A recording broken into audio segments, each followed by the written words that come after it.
Donald Trump के कुछ बयानों ने ना पूरे के पूरे कॉन्टिनेंट में खलबली मचा दी है।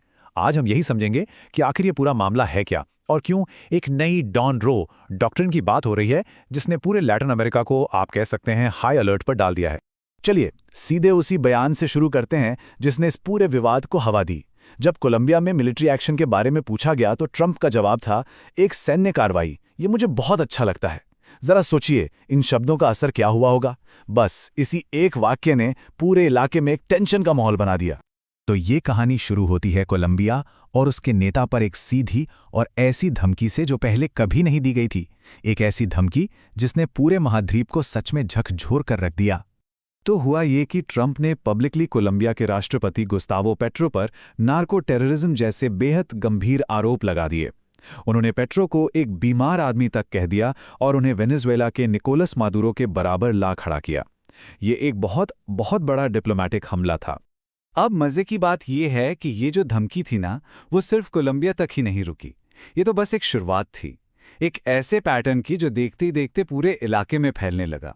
तो सबसे पहले निशाना बनाया गया कोलंबिया को। पूरा फोकस था मिलिट्री एक्शन की धमकी पर। और देखिए, ऐसा नहीं है कि ये सब अचानक हो रहा था।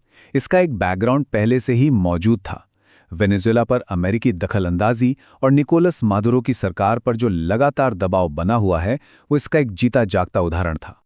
इसके ठीक बाद बात आगे बढ़ी क्यूबा तक। ट्रंप ने ऐलान किया कि क्यूबा की सरकार बस गिरने ही वाली है और उन्होंने क्यूबा के भविष्य को सीधा सीधा वेनेजुएला के अंजाम से जोड़ दिया। और फिर ये दायरा और बड़ा होता गया जब मेक्सिको को भी चेतावनी दे दी गई कि वो अपने ड्रग कार्टेल से निपटे, वरना अमेरिका अपनी सेना भेजने की पेशकश कर सकता है। मतलब एक एक करके पूरे रीजन पर दबाव बनाया जाने लगा। और हाँ, ये समझना भी जरूरी है कि इस अग्रेसिव फॉरेन पॉलिसी में ट्रंप अकेले नहीं है।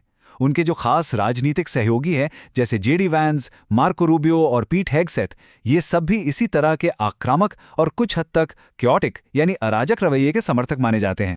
तो अब सवाल ये उठता है कि इन धमकियों का लैटिन अमेरिका में रिएक्शन क्या हुआ? जवाब था फौरन और एक साथ। और ये स्लाइड इस पूरे टकराव की जड़ को दिखाती है। एक तरफ ट्रंप का आरोप और दूसरी तरफ राष्ट्रपति पेट्रो का सीधा जवाब, हम ट्रंप के गुलाम नहीं हैं। पूरे दक्षिण अमेरिका को एकजुट होना चाहिए। यह सिर्फ एक जवाब नहीं था, बल्कि एक तरह से पूरे साउथ अमेरिका को एक साथ आने का बुलावा था। और देखिए, ये रिएक्शन सिर्फ एक लीडर का नहीं था।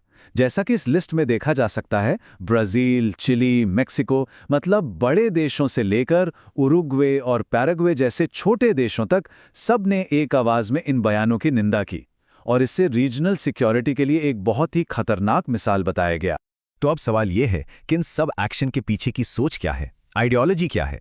यहीं पर सोर्स मटेरियल एक नया टर्म देता है, डॉन रो सिद्धांत। चलिए समझते हैं ये क्या है। आज जो हो रहा है ना, उसे समझने के लिए हमें थोड़ा सा इतिहास में झांकना पड़ेगा, अमेरिकी फॉरेन पॉलिसी की एक बहुत पुरानी जड़ की तरफ। तो ये है ऐतिहासिक मुनरो सिद्धांत।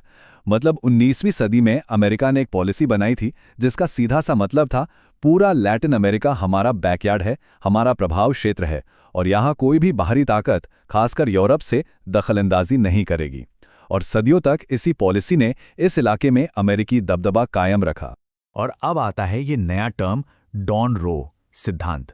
सोर्स मटेरियल के मुताबिक ये मुनरो डॉक्ट्रिन का ही 21वीं सदी का एक कहीं ज्यादा अग्रेसिव और मुंहफट वर्जन है। ये सिर्फ प्रभाव या इन्फ्लुएंस की बात नहीं करता, ये सीधे सीधे मिलिट्री एक्शन लेने और अपने फैसले थोपने के अधिकार का दावा करता है। कह सकते हैं कि ये उसी पुरानी पॉलिसी का एक नया अनफिल्टर्ड रूप है। तो इन सब का नतीजा क्या हुआ? नतीजा ये है कि आज हम एक बहुत ही तनाव भरे माहौल में है, जहां पूरा का पूरा एक रीजन सांस रोके देख रहा है कि भाई आगे होगा क्या। और इस टेंशन को और भी सीरियस ये बात बना देती है कि इंटरनेशनल कम्युनिटी, खासकर यूनाइटेड नेशंस, इन सीधी धमकियों के सामने खुद को बेबस महसूस कर रही है। कोई बीच बचाव करने वाला भी नजर नहीं आ रहा है।